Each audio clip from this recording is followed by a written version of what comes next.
ایرو ساعت نه شوه بلگه فیلم که گلکی گرینگ لسر اکرانی روداوی تیوشاندن بلگه فیلم حسین حسنی مکریانیه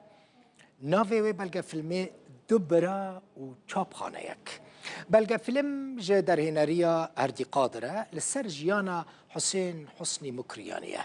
او کسایتیه که گرینگ بو کسایتیه که بباندور بو دی دیروکا روشنبیریا کردیتا مکریانی لروجلات کردستان جدایک ببو جیانا خو جبو پاراستن و پیشخستن زمان ویجه و دیروکا کردی وقتانده بو وی چاپخانه آفا کربو گلک بر همین کردی چاپ کربون بلاف کربون ده سال 1893 دا جدایک ببو و سال 1947 کوچا داوی کربو ویج بینم بیراوه تماشاوان نیجا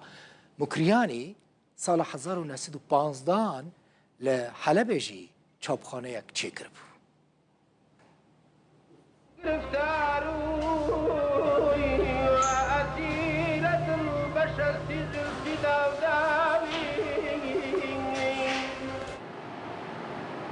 حزنی مکریانی ماموجی و مکریانی باوکم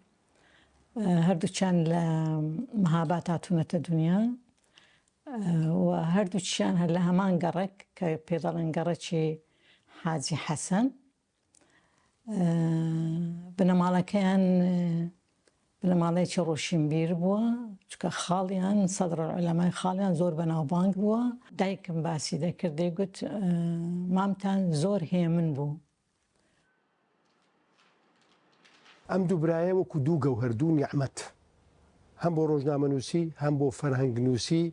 هم بو بڵاوکردنەوە و وەشانخانە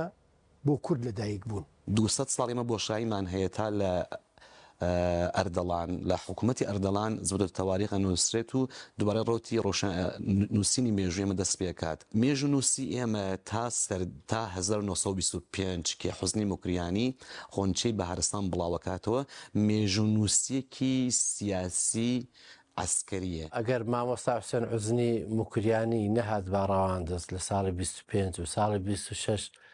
چاپخانە زاری کرمانجیدا نەمەزراندووە حتا پەنجاکان چاپخانە لە هەولێر و لە دەوروبەری دروست نەدەبوو.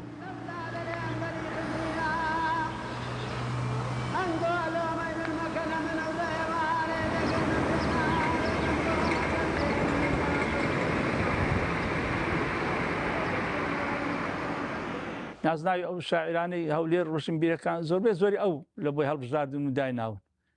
یعنی مەسەلەن دکتۆر فەیسەڵ لەگەڵ من ئیشی دەکرد یەکسەر ناوی گۆڕی کردێ وریا پێدەگوت وریا لە زیاتی فەیسەڵ گوتیەت و ناوت ئەو ناوە چییە فەیسەڵ و عارەب و ئەوانە من ناوەکی خۆشت بۆ دادنێم ئەمیش بەڕاستی ئەوەندە بڕێن سەرسام بووم بە مامۆستا و ئەوەندە یعنی